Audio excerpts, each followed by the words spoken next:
আসসালামু আলাইকুম। ভিটিলিগো বা সেতি, যেটা আপনারা অনেকেই পরিচিত, যে আপনার শরীরের বিভিন্ন জায়গায় সাদা সাদা স্পট হয়ে যাচ্ছে।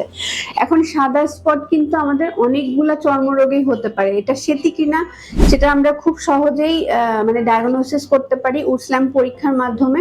তো যদি কারোর স্কিন হঠাৎ করে সাদা হয়ে যাচ্ছে, সাদা কিন্তু স্কিনে এখন শীতকালে আমাদের আরো কিছু রোগ আছে যার জন্য স্কিন সাদা হয়।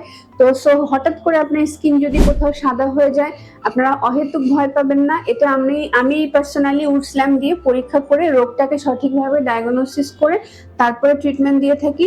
আর সেতি যদি আপনার সেতি রোগ হয় তাহলে এটা নিয়ে ভয় পাওয়ার কিছু নেই। সেতি কিন্তু এখন খুবই আপডেটেড লেটেস্ট ট্রিটমেন্ট রয়েছে, মেডিকেল ট্রিটমেন্ট, মানে আপনি ওষুধ খেয়ে বা মলম লাগিয়ে কিন্তু সেটি থেকে আপনি ভালো হতে পারেন। আর এগুলো কিছু কুসংস্কার বা কিছু কথা প্রচলিত রয়েছে যে সেতি রোগ কখনো ভালো হয় না, এটা সম্পূর্ণ ভুল কথা। সেতি রোগে আমরা রিপিগমেন্টেশন হবে, মানে হলো যেখানে সাদা হয়েছে সেখানে আবার সেই জায়গাটা নর্মাল স্কিনের কালারে ফেরত আসবে, যেটাকে আমরা রিপিগমেন্টেশন বলি। এটা পসিবল। আর সেটি ছড়ায় যাচ্ছে কিনা বা আপনার পুরো শরীরে ছড়িয়ে যাচ্ছে কিনা সেজন্য আমরা কিছু পরীক্ষা নিরীক্ষা করে কিছু খাওয়ার ওষুধ আমরা চালু করি। সো সেতি রোগের এখন অনেক ভালো চিকিৎসা।